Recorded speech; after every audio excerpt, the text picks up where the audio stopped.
I first got onto this clock app about 5 months ago, I had no idea I would be making so many videos about the law of attraction, which is only one aspect of the New Age belief system, which I write about in my book, along with cults and conspiracy theories and wellness woo and all kinds of stuff. But obviously the law of attraction is pervasive in the New Age community to the extent that it almost defines the modern New Age. My critique of the law of attraction falls into 4 or 5 different categories. I have talked about how it is politically regressive because it ignores systemic issues and institutional racism and so forth and assumes a kind of level playing field that does not exist in real life.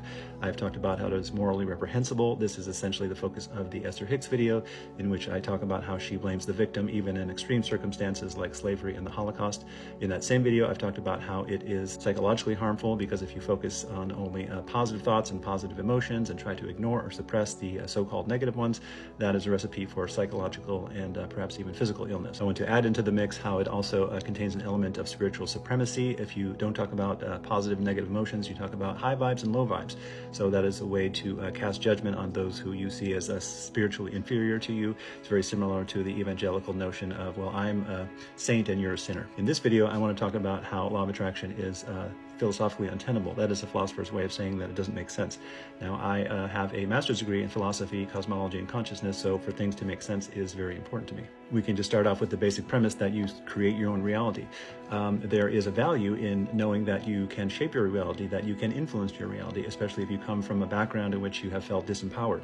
It's really good to recognize that you do have agency in your life and to have confidence in the things that you wish to accomplish. The problem is that most New Age teachers take the ideology way too far and try to empower people to creating their own reality. Obviously, you do not create your own reality. I do not have the power, for example, to make myself fly or shoot laser beams out of my fingertips or whatever, because I am constrained by the laws of something called reality. There is a reality out there that we all perceive, albeit imperfectly, but one which we cannot control the basic laws of. Another philosophical problem comes in when you introduce this idea that many New Agers talk about, how you choose your life or you choose your parents. So what does that say about your parents' choice? Were they constrained? Did they have to choose you? Did they have a free will? Did they have the ability to say, no thanks, not this lifetime? So when you follow that through to its logical conclusion, you will see that law of attraction, even though it tries to uphold the sanctity of free will, that it keeps us locked into a universe in which everything is predetermined. The problem comes in with the idea that you choose your own misfortune. So if you have a terminal illness, for example, the implication is that you chose this as some kind of life lesson. That makes no sense, because why would you choose to make yourself suffer to learn a lesson that you already know you have to learn? If it's just a question of something like, oh, my higher self knows this and my lower self doesn't know that, that makes no sense either. It invites other philosophical questions that are equally unanswerable. Here's where I want to cite a quotation from a book that I used in my own research called the Guru Papers.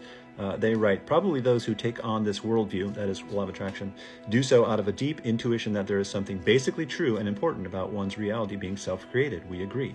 But that each of us creates our own reality is only a partial truth, which if treated like a total truth is a lie.